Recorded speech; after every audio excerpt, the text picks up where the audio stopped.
just a wonderful resource for our local homeschool groups and students that are interested in learning more about drama and acting and just public speaking, being in front of people. And so I'm excited to have Leslie here today with me to just share about what she's doing.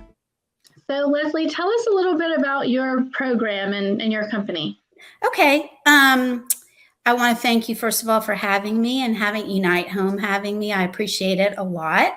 I have been teaching drama and directing for kids for over 35 years. And in that time, I've done public schools, I've done private schools, and I've also had the pleasure to be a part of some homeschools.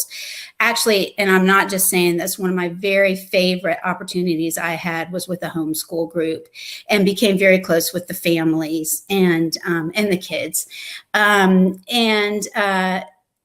Like I said, I've also been directing children's theater for that time.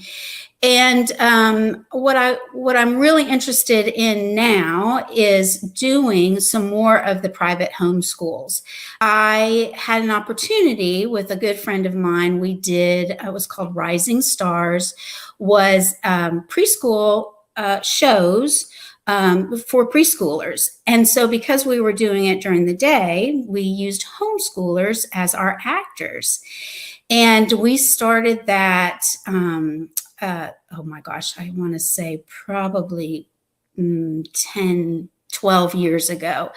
But the other opportunity was to, again, get to understand the homeschool kids and their families. And ironically, the very first show we did, again, probably 15 years ago, we had a young lady who was 5 years old. She was brilliant. She could read really well. And she did one of our first shows. And she is now a senior at Penn State University, which is so exciting to me. And her brother, who also was with us, started his freshman year at Carnegie Mellon. So it has been an amazing journey to watch these kids grow up. And I feel so happy that I got to be a part of their lives and helped them on their journey. That's probably my biggest opportunity I've had with homeschools. And now here recently, I've started my own business called Fourth Wall Coaching, which is to help kids with audition coaching. Also in working with homeschools don't always have that opportunity to have, different resources to find somebody like that. Let me back up just a little bit. I love the theater. Obviously, I've been doing it for over 35 years, just teaching and directing. I acted for lots of years before that. And when I started my family, then started teaching and directing. I've probably been in over 100 productions years ago throughout the country. But what I have discovered is I think it's great if kids get these opportunities to get scholarships to college, if they get an opportunity to do, regional theater, even Broadway theater. But my biggest thing is to help kids not be afraid. Number one, to this day, the number one fear in this country is public speaking. More than dying. I find that fascinating. And there is absolutely no reason for that to be. And that's why I do what I do. If the younger you can start, that's why I start with 4-year-olds. The younger you can start, the better it is for kids to get over it. And that's why I do what I do. I really, really enjoy getting people to feel comfortable. And as a matter of fact, I'll tell a true story here. I feel more uncomfortable doing this video than I would if I was live. If I was live, it would be a piece of cake for me. But the video makes me a little nervous. Obviously, teaching about acting and theater and drama, it helps with confidence, self-esteem, interpersonal skills, as well as interviewing skills. I mean, so many people get really nervous when they're interviewed. And just the skills that I can introduce and teach really, really help with those things.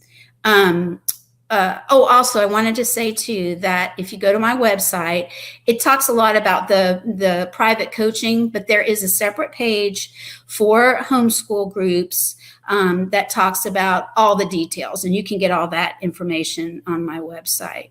I think the most important thing is, or the most exciting thing is, I will come to you. So I am happy to come to your school, your space, your home, wherever it is. Theater can help kids who have no intention in doing it, professionally. And that's my main focus, is just to help people and kids, not be worried. Oh, and the other thing is, I said I'll start as young as 4. I have it divided up into 3 different age groups, but we can play with that too. Start as young as 4, and can go through 18 if there's anybody that is interested. And another big thing is school auditions, like college auditions, which we're kind of past that now because college has started, but anything like that. Sure. And so what would, say, a small group of kids that wanted to learn more about drama, what might their program look like with you?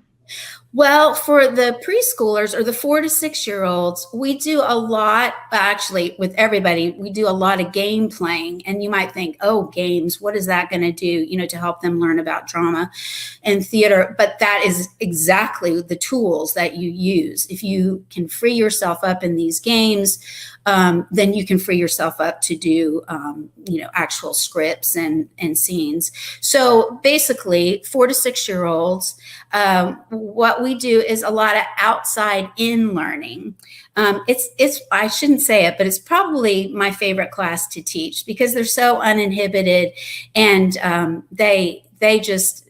it's just fun to see kids using their imaginations.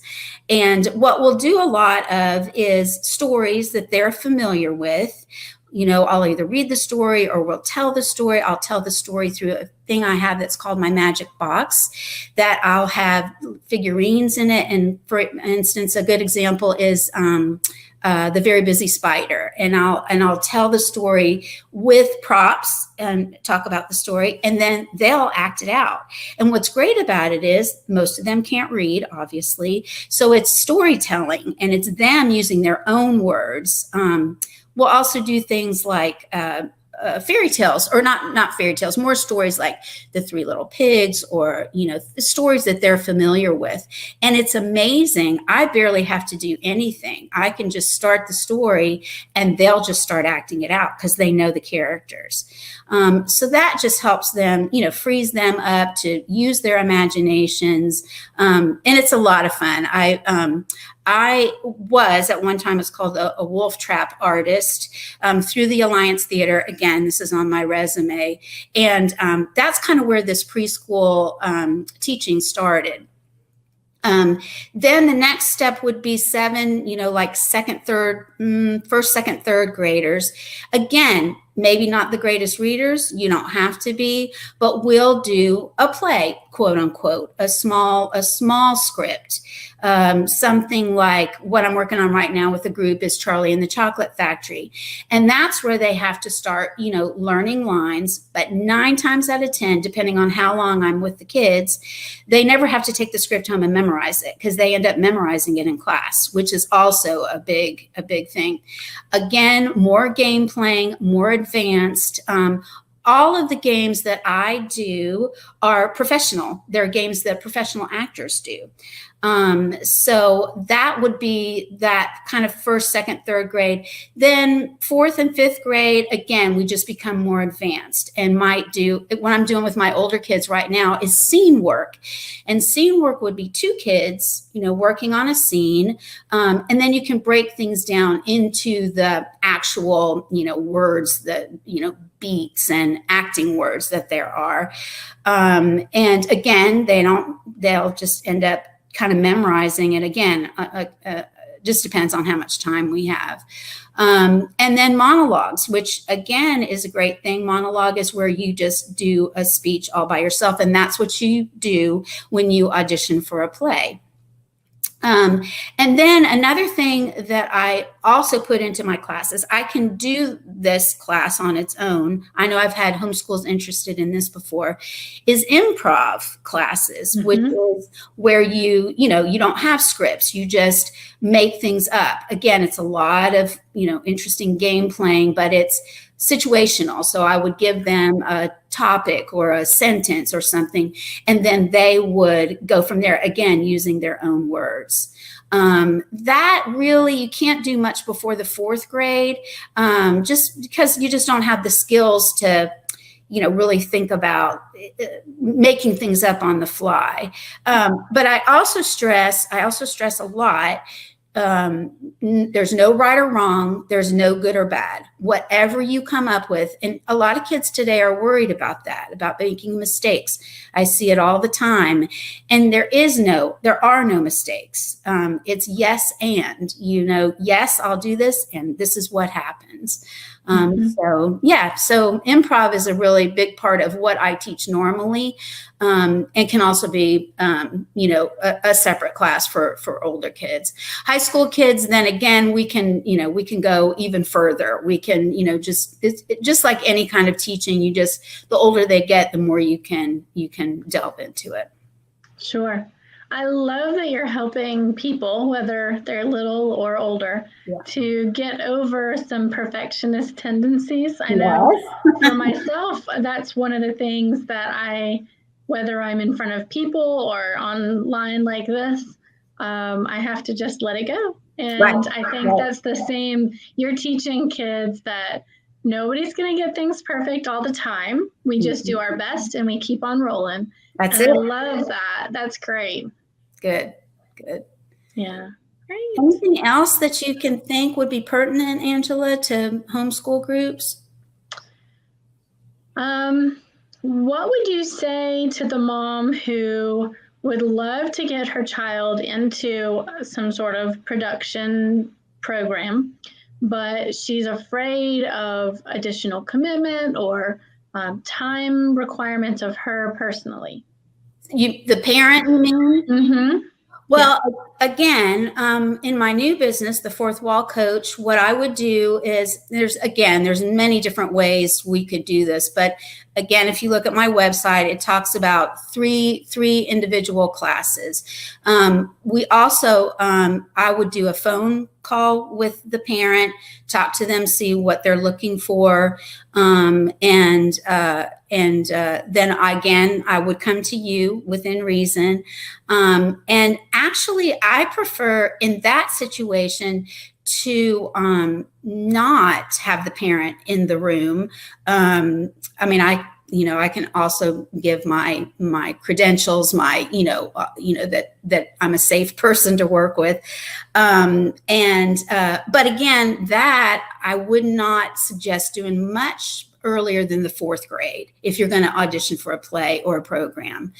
And then I would work with that person to find a monologue, or I am not a vocal teacher. I am not a voice teacher, but I can do vocal coaching. So that's another thing. I think next to speaking in public, the next scariest thing is singing in public. And so I can help work with the child to find the right monologue, the right song. Then our second visit would be after they had practiced for a week or so. I would, see what they were doing. We would, talk about that. And then hopefully by the 3rd, you would be pretty much prepared. And these sessions are only an hour long. It's only an hour long. And then the 3rd would be, to actually do the actual audition. And again, we would talk about that more. So there is that side of it too. Again, we can, do as many sessions as somebody would want, as anybody would want. But I think really 3, because I think the hardest thing for people is to know where and how to go find this information, find out about monologues for kids and, songs that are appropriate, even from what you're wearing, even to what you're wearing. So I know I keep harping on this, but if you look at my website, it explains all of that in detail. That's great. Yeah. All right. And what would you do for the high schooler who is thinking about college and knows that they're going to have some interviews coming up, or maybe even a professional interview that they're nervous about? How might you help that student? Well, that's a really good question. I also I call it the Express, where if you're a high school student, chances are you have a monologue, you have a song, in mind, and you just need, a professional to come in and take a look at it and give suggestions. And that, in that case, that would be what I would do. They also in college auditions, they do interviews. So we could do a mock interview.